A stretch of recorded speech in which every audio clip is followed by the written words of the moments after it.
لك الحمد يا الله وعليك الصلاة يا رسول الله وعلى كل من اتبع شريعة المصطفى. أما بعد فأعوذ بالله من الشيطان الرجيم. بسم الله الرحمن الرحيم. فاذكروني أذكركم واشكروا لي ولا تكفرون. آمنت باللہ العظیم. ایک مرتبہ درود شریف پیش کریں. اللہم صلی علی سیدنا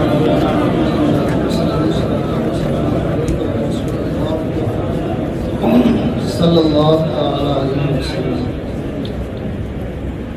میں حضور صاحب ملت علامہ عبدالرحیم علیہ الرحمۃ والرضوان کہ سوانح حیات اور ان کی زندگی پہ جو پہلی کتاب منظر عام پہ آئی ہے اس کے تعارف کے لیے حاضر ہوا، اور دوسری کتاب ہم سب کے محبوب اور دارالعلوم محبوب سبحانی کے پرنسپل حضرت علامہ مولانا سید اکرام الحق صاحب قبلہ مقدس العالی والنورانی کی ہے، جس کا نام تاجدار ختم نبوت ہے. سب سے پہلے میں یہ جاننا چاہوں گا اس محفل میں کہ حضور صاحب ملت کے کتنے شاگرد یہاں پر موجود ہیں. ایک مرتبہ سب لوگ ہاتھ اٹھا کے اپنی حاضری درج کرا دیں. کون لوگ ہیں حضور صاحب ملت کے شاگرد؟ 1 2 3 4 یعنی ادھر.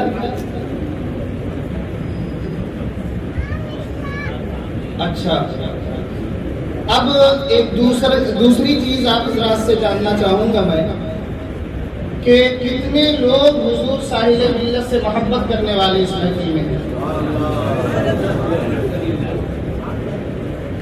سبحان اللہ. اب میری طبیعت جھوم گئی، اب اچھا لگے گا کچھ بولنے میں اور کچھ کہنے میں. دیکھیے، کسی بھی ذات کے اوپر، کسی بھی شخصیت کے اوپر کچھ لکھنا یہ بہت مشکل کام ہے. مشکل اس لیے کہہ رہا ہوں کہ یا تو جس نے اس شخصیت کو دیکھا ہو، اس کے شب و روز کا مشاہدہ کیا ہو، اس کی خلوت و جلوت سے واقف ہو، وہ لکھے، یا ان لوگوں سے پوچھ کر لکھے جو موجود ہیں. اگر وہ لکھتا ہے جس نے دیکھا ہے تو بہت ساری آسانیاں ہوتی ہیں، لیکن اگر لکھنے والے وہ لوگ ہوں جن لوگوں نے ان کے شب و روز کو دیکھا نہیں، ان کے بارے میں کچھ پڑھا نہیں، لوگوں سے کچھ سنا نہیں پہلے، ایسے لوگ اگر لکھیں تو یقیناً یہ جس طرح سے احادیث نبویہ سے یعنی بخاری یا مسلم سے کوئی حدیث تلاشنا ایک عام انسان کے لیے جیسا مشکل ہے، اتنا ہی مشکل کسی کی ذات پر لکھنا ہے اگر وہ اس کے بارے میں نہیں جانتا ہے. اور مفتی فاروق خان بہائمی، اللہ تبارک و تعالی ان کو سلامت رکھے، ان کے عمر میں، ان کے علم میں ترقیاں عطا فرمائے. جب سے ان کا تقرر ہوا ہے تب سے یہ اس بات کے لیے کوشاں ہے کہ حضور صاحب ملت علیہ الرحمۃ والرضوان کے اوپر کوئی کتاب آئے. اور ان کی کوششوں کا ایک نتیجہ تھا کہ غالباً 2019 کے جلسے میں سید اکرام الحق صاحب نے اعلان بھی کیا کہ ایک ضخیم کتاب حضور صاحب ملت کے سوانح پر آپ کی زندگی پر نکالنے کا ارادہ ہے، اور جو شاگرد ہیں آپ کے وہ اس جانب قدم بڑھائیں۔ لیکن کہتے ہیں نا کہ اگر جلسہ کرنا ہو تو بہت سے لوگ جمع ہو جاتے ہیں، جس کا اثر جلسہ گاہ تک رہتا ہے، لیکن اگر کوئی پائیدار کام کرنا ہو جس کا اثر رہتی دنیا تک رہے گا، اس کے لیے ہمارے اندر بہت کم لوگ تیار ہوتے ہیں۔ یہ ہمارا المیہ ہے، یہ ایک تکلیف والا پہلو ہے۔ اعلان ہوا، لوگوں سے رابطہ کیا گیا، مگر لوگوں نے اس جانب توجہ نہیں دی۔ ساحل ملت علیہ رحمت و رضوان کی زندگی پر کل کتنا لکھا گیا تھا؟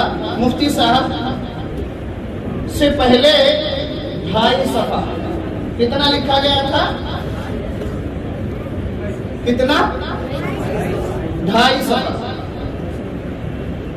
وہ 2.5 صفحہ یہیں کے ایک استاذ، یہیں کے پروردہ، یہیں سے تعلیم حاصل کرنے والے مولانا نصیر الدین صاحب سبحانی کی کتاب اعلام النبلاء میں ہے۔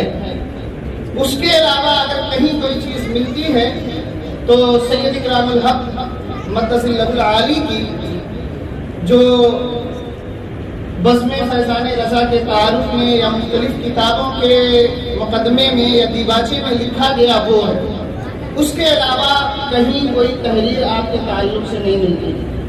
پھر اس کے بعد توفیق احسن برکاتی نے ممبئی عظمیٰ کی مختصر تاریخ میں 1 صفحے کا مضمون لکھا۔ کتنا؟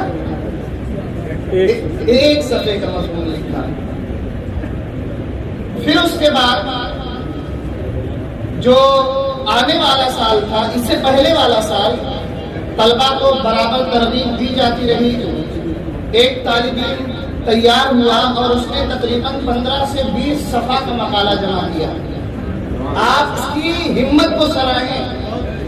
اس نے حضرت کو دیکھا نہیں، حضرت کے شب و روز سے واقف نہیں تھا، کتنی محنت کیا ہوگا اس نے 15-20 صفحہ کا مقالہ جمع کرنے کے لیے۔ پھر اس کے بعد چونکہ لاک ڈاؤن لگ گیا، وہ نہیں چھپ سکا۔ اس سال مفتی صاحب نے بہت کوشش کی، مفتی فاروق صاحب نے بہت کوشش کی، طلبہ کو لگایا، فون کروایا، لوگوں سے رابطے کروائے۔ لاک ڈاؤن میں رابطہ کرنا، آنا جانا کتنا دشوار ہے آپ جانتے ہیں، لیکن انہوں نے سب کیا، اور یہ تقریباً نہیں، مکمل 64 صفحہ کی کتاب آپ کے سامنے ہے۔ 64 صفحے کی کتاب آپ کے سامنے ہے، اور اس کتاب میں حضرت کی زندگی کے بہت سے گوشوں کو بیان کیا گیا ہے۔ اور میں بڑے ہی ادب کے ساتھ گزارش کروں گا حضرت کے چاہنے والوں سے، حضرت کے شاگردوں سے، کہ اگر کچھ باتیں رہ گئی ہوں تو انشاءاللہ آپ کوشش کریں اگلی مرتبہ ہم بہت ذخیم کتاب حضرت کے حوالے سے منظر عام پہ لائیں گے انشاءاللہ العزیز۔ اور ایک چیز یہ بھی بتا دوں کہ یہ محبوب سبحانی پہلا ادارہ ہے، محبوب سبحانی پہلا ادارہ ہے، اور اس ادارے کے اس سال کے فارغ ہونے والے پہلے طلبہ ہیں جو اپنے مدرسے کے بانی کے تعلق سے اتنی ذخیم کتاب پیش کر رہے ہیں۔ یہ ممبئی بلکہ پورے مہاراشٹر کی بات کر رہا ہوں، یہ پہلا ادارہ ہے۔ اگر کوئی ادارہ ہو جس کے طلبہ نے اتنا عظیم کام کیا ہو تو بتائیں مجھے، میرے علم میں تو نہیں ہے۔ اب ایک چیز آپ حضرات سے یہ پوچھنی ہے کہ بتائیے اس کے لیے اخراجات بہت لگے ہوں گے، مفتی صاحب جانتے ہیں، اور صحیح طور پر میں نے ان سے پوچھا بھی نہیں کہ کتنا خرچہ ہوا۔ یہ کتاب چھپ کے آ گئی ہے، اور حضرت امام شافعی کا ایک جملہ میں آپ حضرات کو سنا دوں، حضرت کے شاگردوں کو مہمیز دینے کے لیے۔ امام شافعی فرماتے ہیں کان لیث بن سعد افقہ من مالک لیکن زیّاہ اصحابہ۔ حضرت مالک بن انس جن کا مسلک پھیلا، مالکی مسلک اس کے بارے میں امام شافعی فرماتے ہیں کہ لیث بن سعد امام مالک سے بڑے فقیہ تھے، لیکن ان کو ضائع کرنے والے، ان کو بھلانے والے ان کے شاگرد ہیں، ان کے شاگردوں نے ان کو بھلا دیا۔ اگر ان کے شاگرد ان کی تعلیمات کو آگے بڑھاتے تو امام مالک سے زیادہ حضرت لیث بن سعد کا مسلک پھیلتا ہے۔ اب میں حضرت علامہ عبدالرحیم علیہ رحمت اور رضوان کے شاگردوں کو مخاطب کر کے کہتا ہوں کہ اگر ان طلباء نے آج یہ ہمت نہ جٹائی ہوتی تو میں آپ کے بارے میں کہتا ہوں کہ آپ اپنے استاذ کو، اپنے مربی کو، اپنے معلم کو، اپنے شیخ کو بھلا چکے ہوتے۔ کسی کو زندہ اور جاوید رکھنے کا سب سے بڑا ذریعہ جو ہے وہ کتابیں ہیں۔ کتاب اگر ایک مرتبہ آ جاتی ہے تو قیامت تک، جب تک کتاب باقی رہتی ہے، بلکہ جب تک دنیا باقی رہے گی، لوگ اس سے استفادہ کرتے رہیں گے، اور انہی کتابوں کی روشنی میں ہو سکتا ہے کہ ان کے کچھ شاگردوں کی نگاہوں میں ان کے شیخ، میں بھی حضرت کے بارے میں بہت زیادہ نہیں جانتا تھا اس کتاب کو پڑھنے سے پہلے، ہو سکتا ہے ان کے شیخ چلتے پھرتے نظر آتے ہوں، ان کے کانوں میں ان کے شیخ کی کچھ باتیں آوازیں بازگشت کے طور پر سنائی دیتی ہوں، ان کے جملے، ان کا تقویٰ ان کی نگاہوں کے سامنے ہو، لیکن یہ سب آپ کے لیے بیکار اس وقت تک ہے جب تک آپ ان کی تعلیمات دوسروں تک نہ پہنچائیں۔ سمجھ رہے ہیں؟ تو اس کتاب میں ان کے شاگردوں سے گزارش کروں گا کہ آپ حضرات کم از کم 10 کتابیں ضرور خریدیں۔ کتنی؟ میں زیادہ کی گزارش نہیں کر رہا ہوں، کتنی کتابیں؟ اگر آپ 10 کتابیں خریدتے ہیں اور اپنے طور پر 10 مساجد تک پہنچا دیتے ہیں تو یہ جان لیجئے کہ 10 محراب پر آپ کے شیخ جلوہ افروز ہیں۔ سمجھ رہے ہیں آپ؟ اس لیے، اور یہ دوسری کتاب تاجدار ختم نبوت، آپ کے اور ہم سب کے محبوب و مکرم علامہ سید محمد اکرام الحق صاحب قبلہ مدثلہ العالی والنورانی کی ہے۔ یہ کتاب قادیانیت کے رد کے لیے، عام لوگوں کے لیے، عام زبان میں، جس کو کہتے ہیں نا، جس کو سب سمجھ جائے، ایسے لوگوں کے لیے یہ کتاب بڑی مفید ہے۔ اور کوئی یہ نہ سمجھے کہ میں بڑا پکا سنی ہوں یا میرا عقیدہ بڑا مضبوط ہے تو میں سلامت رہوں گا۔ ان کا حملہ زیادہ تر کالجز اور یونیورسٹیز پر ہے۔ یہ قادیانی جو حملہ آور ہے آج، وہ نوجوان نسل اور خاص طور سے کالج اور یونیورسٹیز کے طلباء پر قبضہ اور اپنا تصرف جما رہے ہیں، اور ایسے لوگ ان کے جال میں، ان کے مکر میں، ان کے فریب میں گرفتار ہو رہے ہیں جن کے بارے میں آپ تصور نہیں کر سکتے، اور یہ فرقہ ہندوستان میں بڑی تیزی سے پھیلتا چلا جا رہا ہے۔ اس لیے آپ حضرات اپنے عقیدے کی اور عقیدہ ختم نبوت کی حفاظت کے لیے اس کتاب کو بھی اپنے پاس رکھیں، اپنے گھر میں رکھیں۔